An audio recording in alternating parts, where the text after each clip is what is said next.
Hi, and welcome to 3 Things in 3 Minutes. I'm Nersi. Today we are talking about Teotihuacan, City of Gods, from NSKN Games. It plays 1 to 4 players with a solo variant and plays in 90 to 120 minutes. What it's about: this is a Euro-style game in which players are royal families in ancient Mesoamerica trying to gain glory, which means victory points, primarily by gathering resources to build or decorate a communal pyramid, or advance along 3 temple tracks or a single Avenue of the Dead track. The game's core mechanics involve moving your workers clockwise around action spaces. Now your workers are dice, but the numbers actually track the strength of the worker and there's no random rolling. Taking an action usually increases the die's value, and once the die reaches 6, it ascends, going back to 1 and giving you a reward. And the center of the board is also dominated by a pyramid where you lay tiles and hope to match symbols and colors to gain bonuses. At the end of a number of turns, an eclipse occurs and everyone scores, and the game usually ends after 3 eclipses with the highest score winning. Things I like: as is typical of many Euro games, and particularly those from Daniele Tascini, this game has a tremendous amount of variability in the setup. The order of 6 of 8 of the actions is varied on the board, as are the endgame bonuses, the actions on the palace tile, the technology on the alchemy tile, the bonuses on the worship spaces, to name a few, and this makes each game very different and gives you a new puzzle to solve every time you play the game to maximally combine these varied abilities, and this gives the game an amazing amount of replayability.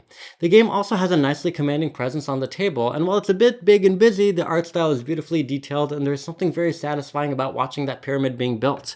Also, as is expected of a high-end Euro game, there are many different paths to gain victory points, and the game includes a number of technologies on the alchemy space that reward you for doing specific actions, and this lets you focus along a number of different tracks to gain points. Some points to consider.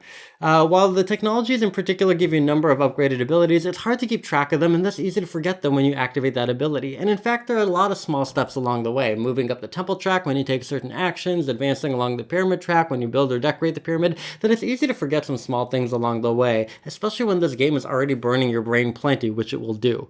And when it comes to building or decorating the temple, your bonuses rely on matching certain icons with spaces underneath, and so you may slow down a bit while you're manipulating the tiles, whether physically or mentally, to see what you can do. And if you're not a fan of spatial relationships, you may find this part of the game frustrating.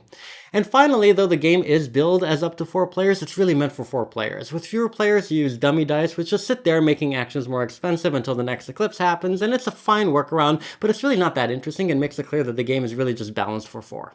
So, in summary, it's a heavier, highly variable Euro game with a big presence, though a spatially complex pyramid to build. It has a lot of different routes to victory points, although some of the smaller aspects can be hard to remember, and it's best balanced for 4 players because having dummy dice isn't that interesting. Thanks so much for watching. Please make sure you like this video and subscribe to the channel.